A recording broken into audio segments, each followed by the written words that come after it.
Bonjour à tous et bienvenue dans cette nouvelle revue de presse Foot Mercato. On commence en France avec la célébration des 70 ans de Michel Platini mise en avant par le journal L'Équipe.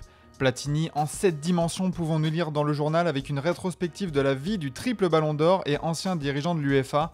Entre sa carrière de joueur, d'entraîneur, de dirigeant, en passant par les différentes polémiques entourant le champion d'Europe 1984, la vie de Platini est décortiquée dans les moindres détails. Une vie qui est d'ailleurs revenue à peu près dans la normale ces dernières années. Platoche a en effet réussi à sortir de toute la sphère médiatique et sportive pour retrouver un monde normal, comme le titre Le Parisien. Sur le terrain, on se concentre sur le PSG après la défaite surprenante contre Botafogo 1-0, avec un focus tout particulier sur les remplaçants qui ont eu leur chance mais qui n'ont pas su la saisir. Avec un turnover effectué contre le club brésilien, certains auraient pu se montrer, ça n'a pas été le cas, notamment pour Warren Zaïre-Emery. Zaïre-Emery, un statut écorné, titre L'Équipe pour parler de la situation du très jeune joueur parisien. Lancé très tôt et mis sous le feu des projecteurs au PSG et en équipe de France, le Titi parisien a vécu une saison compliquée entre blessures et concurrence de Joao Neves, ce qui l'a poussé à regarder de plus en plus de matchs depuis le banc. Une situation compliquée à gérer pour un jeune joueur comme ça qui n'a pas montré son meilleur visage contre Botafogo. Idem pour Gonzalo Ramos, placé en pointe de l'attaque parisienne sans vraiment se montrer dangereux. Ramos rate le coche pour l'équipe, l'attaquant portugais n'a jamais vraiment fait son trou dans cette équipe du PSG. Entre la concurrence de Randal Kolo Muani et l'émergence d'Ousmane Dembélé cette saison au poste de numéro 9, Ramos peine à justifier les 65 millions d'euros dépensés pour lui à l'hiver 2024. Cette défaite contre Botafogo a été largement commentée dans la presse européenne. Botafogo réalise une prouesse de la taille de la Tour Eiffel pour Abola au Portugal par exemple. Botafogo se moque après la victoire du PSG pour Sports, qui nous gratifie même d'un beau montage de John Textor qui avait eu des disputes avec Nasser Al-Khelaifi ces derniers mois. Cependant, c'est la grande forme des clubs sud-américains qui étonne ces derniers jours. Avant la défaite de Boca Juniors contre le Bayern la nuit dernière, ils étaient invaincus. Pourquoi le Brésil brille, titre Le Parisien, mettant en avant le placement de la compétition dans le calendrier, après une saison fatigante pour les clubs européens et au milieu de celle des clubs brésiliens, ce qui peut expliquer qu'ils arrivent en forme et au top de leur niveau. On termine cette page française avec un point mercato et la défense de l'OM qui voit une recrue se rapprocher de plus en plus. Medina un peu plus proche de l'OM pour l'équipe, une arrivée qui pourrait jeter un voile sur le futur de Quentin Merlin, qui garde cependant une bonne cote sur le marché selon la Provence. On passe en Italie où les regards seront tournés vers l'Inter Milan ce soir pour son deuxième match de la Coupe du Monde des clubs contre le modeste club d'Urawa. Après un match nul contre Monterrey, les Interistes doivent réagir, l'heure de se reprendre, titre Quotidiano Sportivo. Même son de cloche pour la Gazzetta dello Sport qui encourage le club lombard à aller debout, pouvons-nous lire en une. La première très bonne performance du club depuis l'arrivée de Christian Chivu est attendue et l'occasion semble parfaite contre le club asiatique. Il faudra compter pour cela sur une attaque qui fonctionne. Lautaro Chivu, l'as de l'Inter pour repartir, titre la Gazzetta dello Sport. L'Argentin n'est pas vraiment dans sa meilleure des formes en fin de saison, gêné par des blessures récurrentes qu'il n'a pas pris bien soin de guérir, mais il compte sur lui tout de même en tant que leader d'équipe. L'Inter qui traverse une petite crise depuis la demi-finale contre le Barça, la Gazzetta dello Sport fait même le point sur les différents résultats depuis ce match fou. Les Nerazzurri n'ont pas su capitaliser sur cette nuit de folie. À l'Inter, le mercato fait aussi parler avec le dossier d'Hakan Çalhanoğlu toujours en stand-by. Le joueur attend le feu vert de son club pour partir du côté de la Turquie et de Galatasaray, mais aucune offre n'est pour le moment parvenue au club italien, nous indique le Corriere dello Sport. Pour le moment, le joueur turc n'a pas demandé directement à partir, l'Inter peut donc temporiser. Dans le sens des arrivées, l'Inter serait très chaud sur Boni, l'attaquant de Parme. Un accord aurait été trouvé pour lui, cela devrait se décider dans les prochains jours. À la Juventus, c'est le cas Osimhen qui agite la presse italienne. La route pour Osimhen, titre la Gazzetta dello Sport, faisant état de la situation pour que la vieille dame puisse accueillir l'ancien de Naples. La clause de 65 millions d'euros est évoquée, mais cette arrivée est surtout conditionnée par le départ prochain de Dusan Vlahovic, dont le salaire estimé à 12 millions d'euros ferait du bien aux finances du Piémont. À suivre. Direction l'Angleterre maintenant où c'est enfin officiel après des semaines de tractation, Florian Wirtz est un joueur de Liverpool. Son poids en or, titre le Mirror Sport pour parler de l'énorme indemnité de transfert proposée par les Reds. Au moment de sa signature, l'international allemand assure vouloir tout gagner avec son nouveau club et c'est justement la volonté de Liverpool. Avec pour le moment près de 200 millions dépensés sur le marché des transferts, les Reds veulent défendre au mieux leur titre de champion d'Angleterre.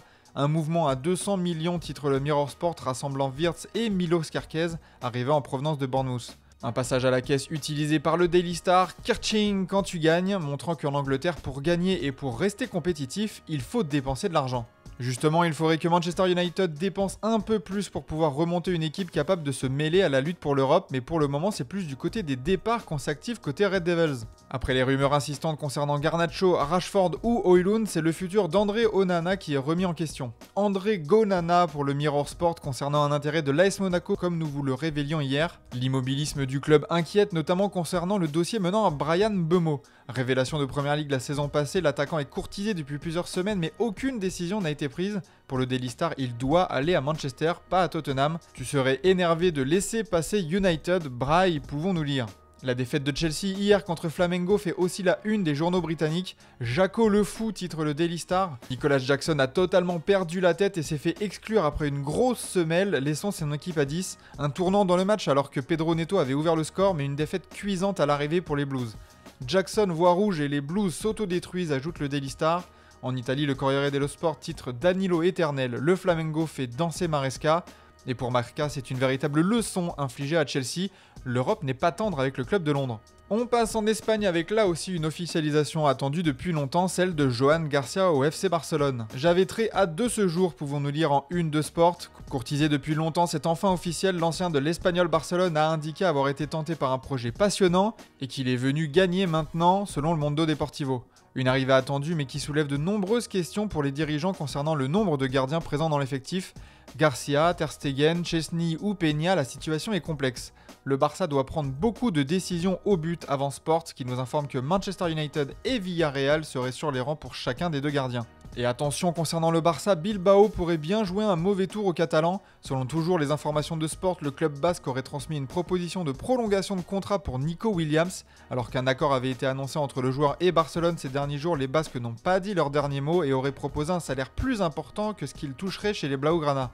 Nico Williams est considéré comme un élément essentiel du projet d'Ernesto Valverde qui veut le garder. Décidément, le feuilleton ne s'arrêtera jamais. Et comme un malheur n'arrive jamais seul pour le Barça, Robert Lewandowski serait sur le point de quitter le Barça.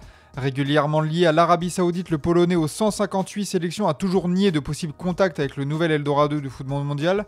Mais ce samedi, le média saoudien Al Riyadiyya, repris par Sport, affirme pourtant que l'ancien joueur du Bayern Munich a bien l'intention de rejoindre l'Arabie Saoudite à l'issue de son bail en juin 2026. Une nouvelle star au pays du pétrole très bientôt donc. À Madrid, la première de Xabi Alonso n'a pas vraiment excité les foules, mais un homme a su tirer son épingle du jeu contre Al Hilal, Dino Hüseyin.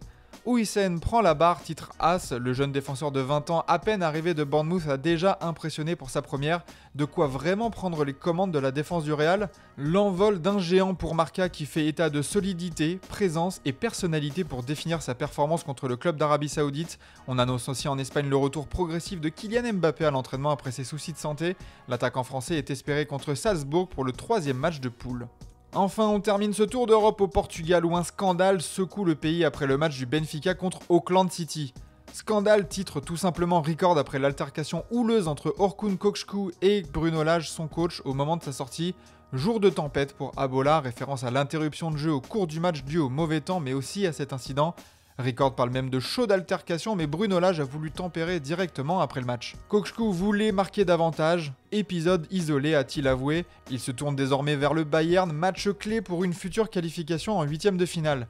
Après le tempête vient le calme pour Abola, les Aigles se sont rassurés en deuxième mi-temps après un début de match poussif contre la modeste équipe de Nouvelle-Zélande. Mais la qualification se jouera bien face à Munich qui s'est fait peur contre Boca Juniors la nuit dernière, mais un but d'Olysée dans les 10 dernières minutes de jeu a sauvé les Bavarois.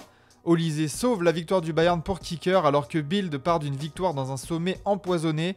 Un environnement hostile pour les stars du Bayern, hués et aspergés de liquide après le but victorieux, mais les Allemands seront au rendez-vous au tour suivant. Voilà pour cette revue de presse, merci de votre fidélité et à demain pour de nouvelles vidéos sur Foot Mercato.